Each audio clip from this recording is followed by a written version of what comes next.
अस्सलाम वालेकुम। Star legal academy YouTube channel में आप तमाम तरह स्टूडेंट्स को वेलकम किया जाता है। आज का जो लेक्चर है वो उन तलबा के लिए है जिनकी ख्वाहिश है सिविल जज बनना या लॉ गेट को क्लियर करना।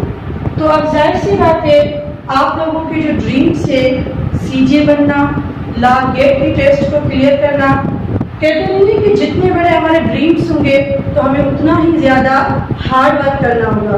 तो लिहाजा आप सब के लिए ये है कि मैं आप लोगों के लिए ये नहीं करूँगी कि आप लोग जो है ना कंसेप्चुअल चीज़ों को कवर करो। आप लोगों के लिए ये एडवाइस है कि बीएड एक्ट में जो कुछ भी लिखा हुआ है उस पर हमें फोकस करना है, क्योंकि जो एग्जाम्स हम अटेंड करने जाएंगे उनकी जो रिक्वायरमेंट्स होती है वो होता है बीएड एक्ट। तो आप लोगों के लिए जो बीएड एक्ट है वो टोटली इम्पोर्टेंट है।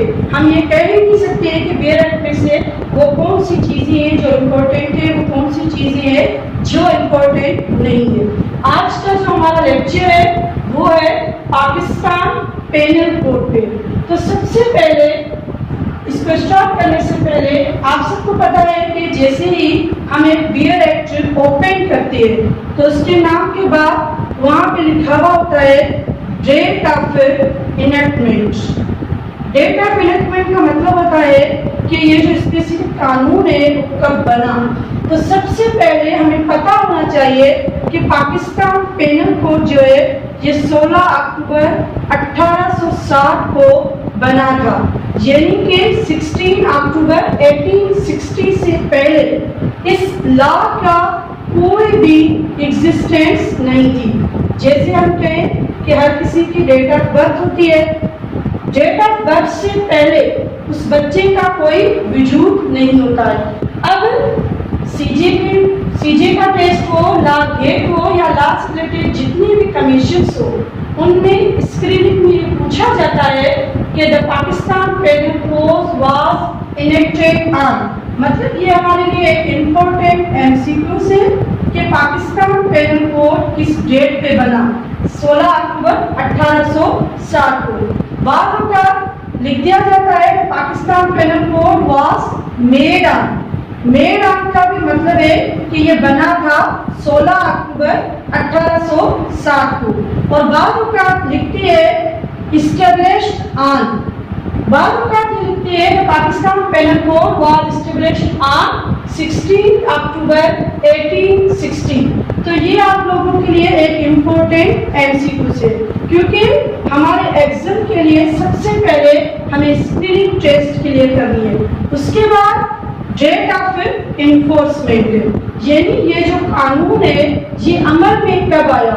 तो पाकिस्तान पेनल कोड इसकी डेट ऑफ इन्फोर्समेंट है 12 जनवरी 1862, यानी 2 साल के बाद ये कानून बना था 16 अक्टूबर 1860 को, और 12 जनवरी 1862 के बाद ये कानून अदालतों में इन्फोर्स किया गया। और बाद में लिखते हैं the Pakistan penal code was commence on, ये कमेंसमेंट यानी इसकी शुरुआत कभी 12 जनवरी 1862, और कभी कभी लिखते हैं Pakistan penal code was come into force, तो 12 जनवरी 1862। ये भी हमारा एक इम्पोर्टेंट एमसीक्यू है। उसके बाद हम आते हैं कि पाकिस्तान पेनल कोड में हमें पढ़ना क्या है। पाकिस्तान पेनल कोड में हमें टोटल 511 सेक्शंस पढ़ने हैं। हर बीएड एक्ट में डिफरेंट सेक्शंस होते हैं। हमें पता होना चाहिए कि पाकिस्तान पेनल कोड में टोटल 511 सेक्शंस है। ये भी आप लोगों का एक इम्पोर्टेंट एमसीक्यू है सिविल जज के एग्जाम के लिए। लॉ से रिलेटेड कोई भी कॉम्पिटिटिव एग्जाम हो या लॉ ग्रेजुएशन टेस्ट। उसके बाद इसमें हमें टोटल जो चैप्टर्स है, यानी ये जो 511 सेक्शंस है, इनको डिस्ट्रीब्यूट किया गया है टोटल 23 चैप्टर्स में। ये भी हमारे लिए एक इम्पोर्टेंट एमसीक्यू है। अक्सर ये बहुत बार रिपीटेड क्वेश्चन से मुख्तलिफ कमीशंस में कि पाकिस्तान पेनल कोड में टोटल चैप्टर्स कितनी है, पाकिस्तान पेनल कोड कोड में टोटल सेक्शंस कितनी है। उसके बाद बाज़ औक़ात ये भी पूछा जाता है कि लास्ट सेक्शन में, कि पाकिस्तान पेनल कोड में जो लास्ट सेक्शन है उसका नाम क्या है। तो लास्ट सेक्शन का नाम है punishment for attempting to commit offences punishable with imprisonment for life और फॉर शॉर्टर टर्म। यही वैसे तो 511 टोटल सेक्शन से हर ऑफेंस को डिफाइन किया गया है और साथ में उसकी पनिशमेंट को डिफाइन किया गया है, मगर यहाँ पे सेक्शन 511 कहता है कि अगर कोई ऐसा ऑफेंस कमिट होता है जो कि पीपीसी में डिफाइन नहीं है, उसकी पनिशमेंट नहीं लिखी हुई है, तो इस सूरत हाल में सेक्शन 511 कहता है कि ऐसे ऑफेंस की जो पनिशमेंट होगी वो इम्प्रिजनमेंट फॉर लाइफ होगी या उससे कुछ कम हिस्सा दिया जाएगा। उसके बाद हमें ये पता, ये भी हमारा एक इम्पोर्टेंट एमसीक्यूज हो गया। अब ऑब्जेक्ट क्या है पीपीसी का, what was the object of Pakistan penal code, क्योंकि जब तक हमें इसका ऑब्जेक्ट पता नहीं चलेगा हम इस लॉ को समझ नहीं पाएंगे। अभी तो हमने सिर्फ इसके डेट ऑफ इनैक्टमेंट पढ़ी, क्योंकि जब भी हम कोई भी चीज शुरू करते हैं तो उसके इंट्रोडक्शन से करते हैं। आप किसी से भी मिलते होंगे तो हम डायरेक्टली उसको ये नहीं कहेंगे कि भाई आप किस काम से आए हो, जाहिर सी बात है हम उसका नाम पूछेंगे, कहाँ से हो, कैसे हो। तो ठीक इसी तरीके से हमने पाकिस्तान पेनल कोड का इंट्रोडक्शन ले लिया कि ये जो कानून है ये 16 अक्टूबर 1860 को बना था, 12 जनवरी 1862 को अमल में आया था। इसमें टोटल सेक्शंस 511 है, टोटल चैप्टर्स 23 है। अब हम इस चीज को डिस्कस करते हैं कि object of PPC, Pakistan penal code का जो मेन ऑब्जेक्ट है वो ये है कि डिफाइन ऑफेंसेस। अब आप सब स्टूडेंट्स को पता होगा कि ऑफेंस क्या होता है, मीन्स एन एक्ट और omission which is made punishable by law. कोई ऐसा एक्ट या कोई ऐसी ओमिशन जिसकी किसी कानून ने सजा बताई हो तो उसको हम कहते हैं ऑफेंस। और ऑफेंस के लिए प्रॉपर डेफिनेशन दी गई है section 4 O for offence CrPC में। सीआरपीसी के अंदर सेक्शन 4 ओ में ऑफेंस की डेफिनेशन लिखी गई है। तो पाकिस्तान पेनल कोड का ऑब्जेक्ट है ऑफेंसेस को डिफाइन करना और साथ में उसकी पनिशमेंट को, कि अगर कोई शख्स जैसे चोरी करता है, अब इस चोरी का पता तो नहीं है, अब आपने यही पढ़ा है कि कानून का एक ग्रेट एडवांटेज ये है कि कानून रिटन फॉर्म में, कानून लिखा हुआ है, कानून को सबका पता है। तो पाकिस्तान पेनल कोड ने तमाम तरह ऑफेंसेस को डिफाइन किया है और साथ में उसकी पनिशमेंट बताई है। उसके बाद हम दूसरी चीज पे डिस्कस करेंगे कि पाकिस्तान पेनल कोड कौन सा लॉ है। अब लॉ के भी मुख्तलिफ टाइप्स होती है। अब पाकिस्तान पेनल कोड जो है ये प्योर सब्सटेंटिव लॉ है।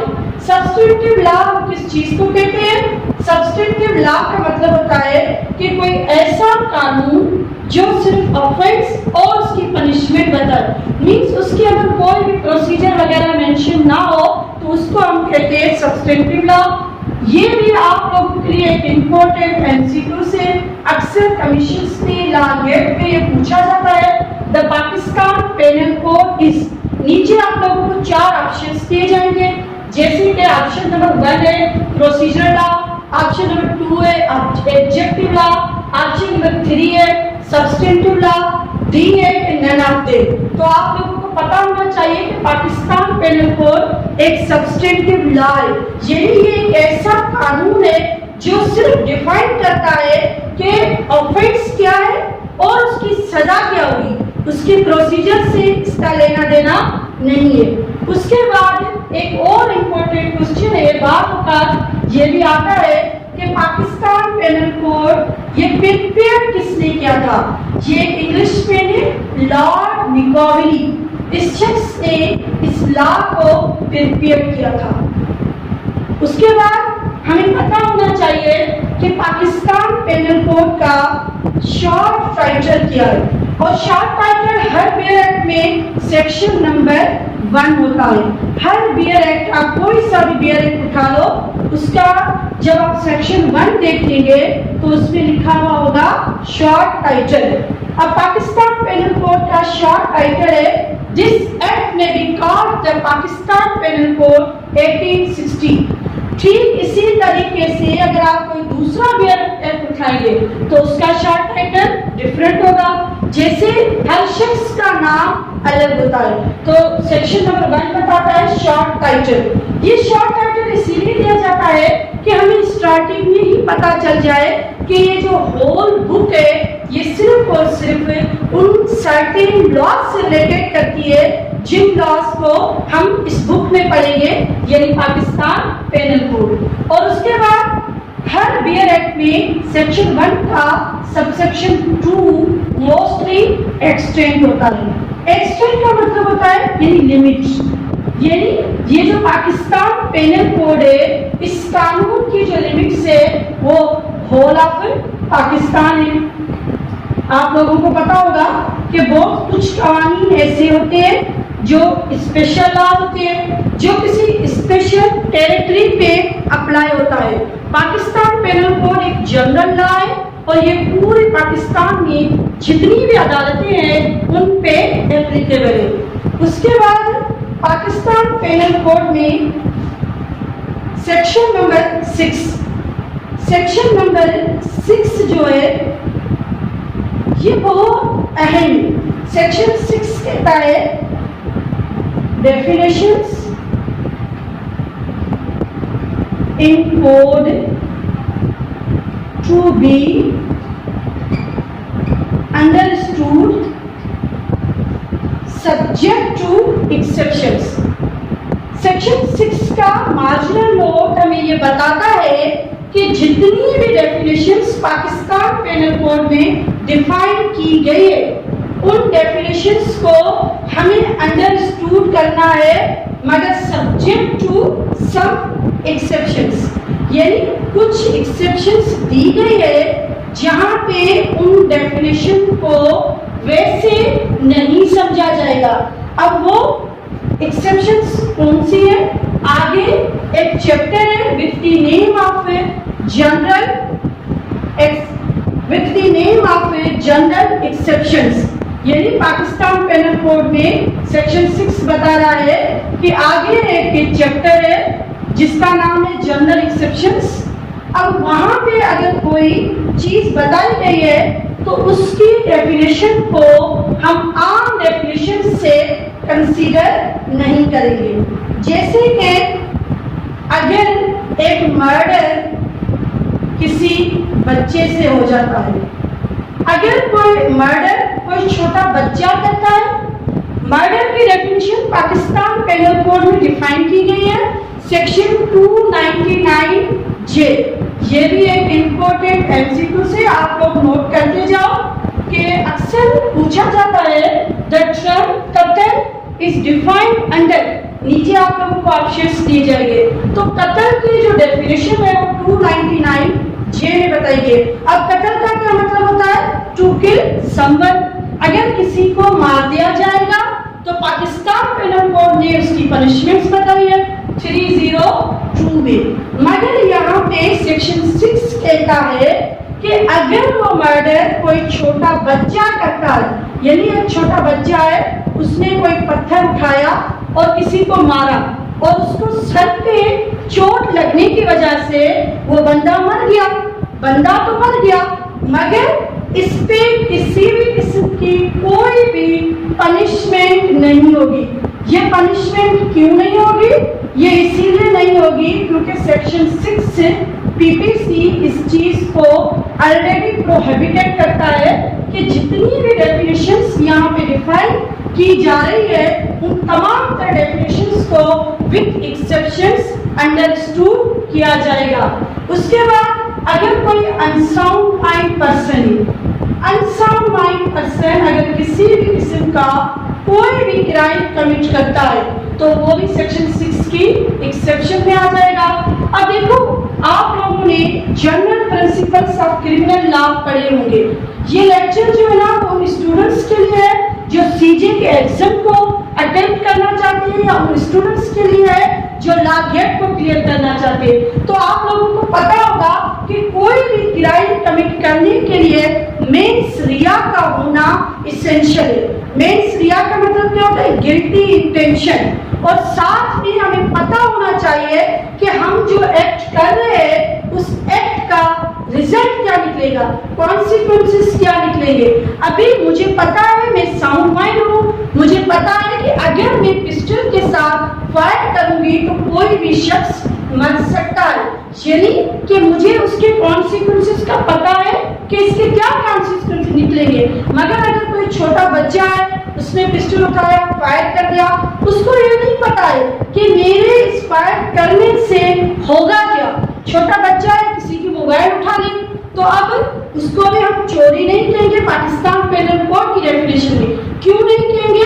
क्योंकि उस छोटे बच्चे को पता नहीं है इस मोबाइल की वैल्यू क्या है, मगर हमें इस चीज का पता है। तो यहाँ पे इसीलिए सेक्शन 6 कहता है कि जितनी भी डेफिनेशंस डिफाइन की गई है through out the code. Through out the code का मतलब क्या होता है कि इस पूरे बुक में, यानी पाकिस्तान पेनल कोड में जिस भी जगह पे ऑफेंस की डेफिनेशन दी गई है तो उस डेफिनेशन को सब्जेक्ट टू एक्सेप्शन आप लोगों को अंडरस्टूड करना है। उसके बाद हमारा जो सेक्शन नंबर 7 है, section number 7 Pakistan penal code कहता है सेंस ऑफ एक्सप्रेशन। मैं फिर से इस चीज को रिपीट करूंगी कि हमारे लिए बियर एक्ट जो है ना वो इंतहाई जरूरी है। मैं आप लोगों को ये नहीं कहूंगी कि आप लोग चीजों को कॉन्सेप्ट क्लियर करें, हमारे लिए मैंडेटरी है। क्योंकि ये जो पोस्ट है ना, वो नहीं कहती कि जितना बड़ा ओहदा होगा उतनी बड़ी जिम्मेदारी होगी। तो आप लोग जितने भी सिविल जज एग्जाम प्रिपेयर करने के ख्वाहिशमंद तलबा हो, आप लोगों के लिए मैंडेटरी है अपने बियर एक्ट को पढ़ना। अब सेक्शन 7 कहता है sense of expression once explain. Section 7 का मार्जिनल नोट कहता है कि इस कोड में, यानी पाकिस्तान पेनल कोड में जितनी भी चीजों को हमने एक्सप्लेन किया है वो हमने वंस एक्सप्लेन किए, बार बार उन चीजों को एक्सप्लेन नहीं किया जाएगा। जहां पे भी वो चीज आएगी, किसी भी पार्ट में आए, सेक्शन में आए, सबसेक्शन में आए, हम वही समझेंगे जो डेफिनेशन क्लास में डिफाइन की गई है विथ एक्सप्लेनेशन एंड कंफर्मिटी। उसके बाद पाकिस्तान पेनल कोड में जो सेक्शन 8 है, सेक्शन 8 कहता है जेंडर। सेक्शन 8 जेंडर, ये एक इंपॉर्टेंट एमसीक्यू से आप लोगों के लिए अक्सर ये लॉ गेट में और सीजे के एग्जाम में भी आया है। In Pakistan Penal Code, the term gender is defined under, नीचे 4 ऑप्शन देंगे, तो जेंडर जो है ना वो सेक्शन 8 में डिफाइन किया गया है। अब जेंडर के लिए सेक्शन 8 कहता है द प्रोनाउन ही। क्या बता रहा है? The pronoun he and its derivatives used for both male and female। Section 8 Pakistan penal code कहता है the pronoun he and its derivatives are used for any person whether male और female. यानी section 8 यहाँ पे कह रहा है ये जो लफ्ज जेंडर है उसमें प्रोनाउन ही जो है ना ये दोनों को रिप्रेजेंट करता है। ही जो है ना वो मेल के लिए भी इस्तेमाल होगा तो फीमेल के लिए भी इस्तेमाल होगा। वैसे क्या होता है ही और शी इस्तेमाल होता है। अगर यहाँ पे जैसे कोई औरत कोई क्राइम कमिट करती है तो आप देखो पाकिस्तान पेनल कोड में लिखा हुआ है कि he is liable for death penalty या लाइफ इम्प्रिजनमेंट। अब वो औरत आकर ये नहीं कहेगी कि भाई यहाँ पे तो ही लिखा हुआ है, आया मैं तो शी हूँ। नहीं, यहाँ पे सेक्शन 8 में क्लियरली बता दिया है जो प्रोनाउन ही है वो मेल और फीमेल के लिए इस्तेमाल होगा। ये जो है ना ये इंपॉर्टेंट एमसीक्यू से और ये आप लोगों को क्लियर होना चाहिए। बहुत बाल औकात जो भी स्क्रीनिंग टेस्ट होती है उसमें एज टू एज सेक्शन 8 लिख दिया जाता है। अगर आप लोगों को सेक्शन 8 की लैंग्वेज क्लियर नहीं होगी तो शायद आप उसे एमसीक्यूज को अटेम्प्ट ना कर पाओ। उसके बाद section number 9, section number 9 Pakistan penal code वो तो सिंपल बताता है नंबर, यानी सेक्शन 9 जो है वो ये बताता है कि नंबर। अब सेक्शन 9 के लिए क्या कहा गया है, कह रहा है कि जितने भी वर्ड से importing the singular number including the plural number, मतलब कि यहाँ पे जो सिंगुलर और प्लूरल नंबर इस्तेमाल किए गए हैं वो नंबर कहलाएंगे। उसके बाद सेक्शन 10, सेक्शन 10 बहुत इंपॉर्टेंट है, मेन और वुमेन, और ये हमारे लिए एक इम्पोर्टेंट एमसीक्यू है क्योंकि हमें सबसे पहले स्क्रीनिंग टेस्ट को क्लियर करना है। अब यहाँ पे आप लोगों के पास आएगा पाकिस्तान पेनल कोड में मेन और वुमेन की डेफिनेशन कौन से सेक्शन में दी गई है, तो सेक्शन 10 में दी गई है। अब उसके बाद यहाँ पे लिखा हुआ है द वर्ड मेन डेनोट्स। अब ये जो लफ्ज डेनोट लिखा हुआ है, डेनोट का मतलब होता है कि जाहिर करना, शो करना। यहाँ पे ये जो लफ्ज मेन लिखा गया है ये डेनोट्स करता है किसको, a male human being and a male human being and female human being of any age। Section 10 Pakistan penal code का कहता है मेन लफ्ज जाहिर करता है हर उस इंसान को चाहे उसकी एज कितनी भी क्यों ना हो। एक बच्चा है जो अभी पैदा हुआ है तो वो भी पाकिस्तान पेनल कोड के मुताबिक मेन कहलाएगा। ये नहीं है कि हम कहेंगे कि वो बच्चा है या 18 या कोई स्पेसिफिक एज दी गई है। जो भी मेल ह्यूमन बीइंग है, एक दिन का हो 100 साल का हो, उनको डेनोट किया गया है मेल के नाम से। ठीक इसी तरीके से जो वर्ड फीमेल है वो एनी एज, भले उसकी एज एक दिन हो या 100 साल हो, मगर उसके लिए पाकिस्तान पेनल कोड किस चीज को डेनोट करता है, वुमेन को। एक और इम्पोर्टेंट एमसीक्यू से आप लोगों के लिए मेन और वुमेन। उसके बाद हम आते हैं सेक्शन नंबर 11 पर्सन की तरफ। Section number 11 Pakistan penal code कहता है पर्सन। अब ये भी एक इम्पोर्टेंट एमसीक्यू से आप लोगों के लिए अक्सर पूछा जाता है पर्सन कहाँ पे डिफाइन है, तो पर्सन की डेफिनेशन दी गई है सेक्शन 11 में। अब यहाँ पे कहता है कि word person includes any company, association, body of persons. यानी पर्सन जो है उसकी डेफिनेशन में कंपनी भी आएगी, एसोसिएशन भी आएगी, कोई बॉडी ऑफ पर्संस भी आएंगे। भाई वो पर्सन है नहीं मगर ये लीगल पर्सन कहलाते, ये आर्टिफिशियल पर्सन कहलाते। जैसे कंपनी को कंपनी लॉ के तहत रजिस्टर्ड किया जाता है। पर्सन कौन होता है, जैसे हम पर्सन है नेचुरल ह्यूमन बीइंग, पर्सन वो होता है जिसके राइट्स हो और ड्यूटीज हो। हमारे राइट्स भी है तो ड्यूटीज भी है। ठीक इसी तरीके से कंपनी के राइट्स भी होते हैं, ड्यूटीज भी होती है, फर्म के राइट्स भी होते हैं तो ड्यूटीज भी होती है। तो पर्सन जो है ना सेक्शन 11 पाकिस्तान पेनल कोड में डिफाइन किया गया है। उसके बाद सेक्शन 12 पब्लिक, ये इंपॉर्टेंट एमसीक्यू से आता है कि पब्लिक की डेफिनेशन कहाँ पे डिफाइन है। पब्लिक की डेफिनेशन सेक्शन 12 में दी गई है। The word public includes any class of the public or any community। अब ये कह रहा है कि पब्लिक से मुराद ये नहीं है कि किसी स्पेशल किस्म की, जो जनरल हमारी कम्युनिटीज है वो तमाम तर पब्लिक की डेफिनेशन में इंक्लूड की जाएगी। सेक्शन 13 जो है वो ओमिटेड हो चुका है। सेक्शन 14 पाकिस्तान पेनल कोड कहता है servant of the state. Section 14 Pakistan penal code, ये भी एक इम्पोर्टेंट एमसीक्यू से बहुत बार ये रिपीट हुआ है। Servant of the state, servant of the state से मुराद है वो तमाम तर एम्प्लॉइज जिनको अपॉइंट करती है फेडरल गवर्नमेंट और प्रोविंशियल गवर्नमेंट्स, उनको कहा जाता है सर्वेंट ऑफ स्टेट। उसके बाद सेक्शन 50 एंड 60 ओमिटेड हो चुके हैं और ये जो लेक्चर है इसको मैं यहाँ तक फाइंड आउट करती हूँ। मैंने स्टार्ट में ही ये चीज कही थी कि star legal academy YouTube channel का जो पर्पस है वो है क्वालिटी ऑफ लॉ एजुकेशन। तो आज का ये जो लेक्चर है वो मैंने यहाँ तक फाइंड आउट किया है। मैंने आप लोगों को तमाम तरह से इम्पोर्टेंट एमसीक्यूज बताए। अब आप लोग इस कंप्लीट लेक्चर को सुनो विद क्लियर। उसके बाद आप लोगों के जो भी क्वेश्चंस है वो आप कमेंट सेक्शन में पूछ सकते हो। साथ में सिविल जज के लिए हमने जो व्हाट्सएप ग्रुप बनाया है वहां पे भी आप लोग क्वेश्चंस पूछ सकते हो।